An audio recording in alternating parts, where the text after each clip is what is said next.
प्रतिनिधी निलेश खरमरे आता आपल्यासोबत आहेत। निलेश, राहुल सोलापूरकर आदि छत्रपती शिवाजी महाराज आणि त्यानंतर डॉक्टर बाबासाहेब आंबेडकर यांच्याबद्दल त्यांनी केलेली जुनी विधानं पुन्हा एकदा चर्चेत आलेली आहेत, त्यावरून वाद निर्माण झालाय। यावरती सोलापूरकरांची काही प्रतिक्रिया आलेली आहे का आणि पुण्यात सध्या या निमित्तानं काय परिस्थिती या प्रकरणी बघायला मिळते?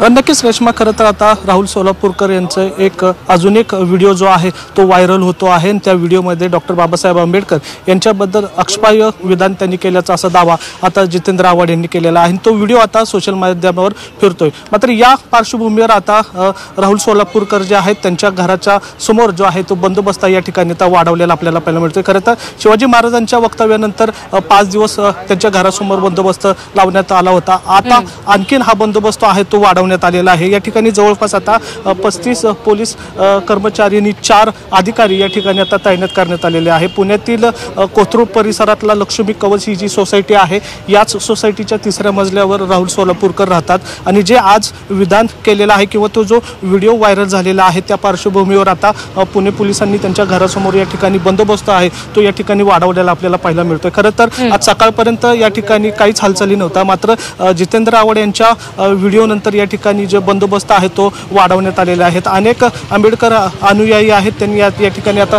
संताप व्यक्त केलेला आहे आणि त्या कुठल्याही क्षणी या ठिकाणी येऊन निषेध नोंदवतील अशा प्रकारच्या सूचना पोलिसांना देण्यात आलेल्या आहेत। त्यामुळे या ठिकाणी पोलीस बंदोबस्त आहे तो आता या ठिकाणी आपल्याला वाढवलेला पाहायला मिळतो। त्यामुळे आता राहुल सोलापूरकर हे आहेत हे आता दुसऱ्या व्हिडिओमुळे पुन्हा एकदा वादाच्या भवरात अडकलेले आपल्याला पाहायला मिळतात। मात्र या सगळ्याच्या पार्श्वभूमीवर त्यांचं कोथरूडमधलं हे जे निवासस्थान आहे त्या ठिकाणी आता पोलीस बंदोबस्त आहे तो मोठ्या प्रमाणात वाढवलेला आपल्याला पाहायला मिळतोय। खरं तर आता या ठिकाणी काही संघटना येण्याची शक्यता वर्तवण्यात आलेली आहे। त्यामुळे पोलीस जे आहेत ते या परिसरामध्ये आता कोणालाही येऊन देत नाही आणि त्याचबरोबर राहुल सोलापूरकर यांचं जे सोसायटी आहे त्या सोसायटीचा जे मेन गेट आहे ते सुद्धा या ठिकाणी बंद करण्यात आलेले। एकूण जर पाहिलेलं तर आता या दुसऱ्या व्हिडिओ नंतर राहुल सोलापूरकर यांच्या घरासमोर सुद्धा वाढ करण्यात आलेली आहे।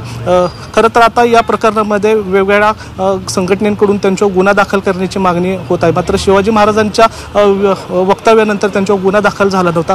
आता तो गुन्हा दाखल होईल का अशी मागणी केली जाते। मात्र एकूण जर बघितलं तर आता या ठिकाणी त्यांच्या घरासमोर पोलीस बंदोबस्त आहे तो मोठ्या प्रमाणात वाढवलेला आपल्याला पाहायला मिळतो। रेश्मा, निश्चित निलेश, आता यावरती सोलापूरकरांची काय प्रतिक्रिया येते हे बघणं महत्त्वाचं ठरणार आहे आणि त्यांच्यावरती गुन्हा दाखल केला जातो का, काही संघटना पुढे येतात का, हे देखील बघणं महत्त्वाचं ठरेल। तुर्तास धन्यवाद तुम्ही दिलेल्या या तपशिलांबद्दल।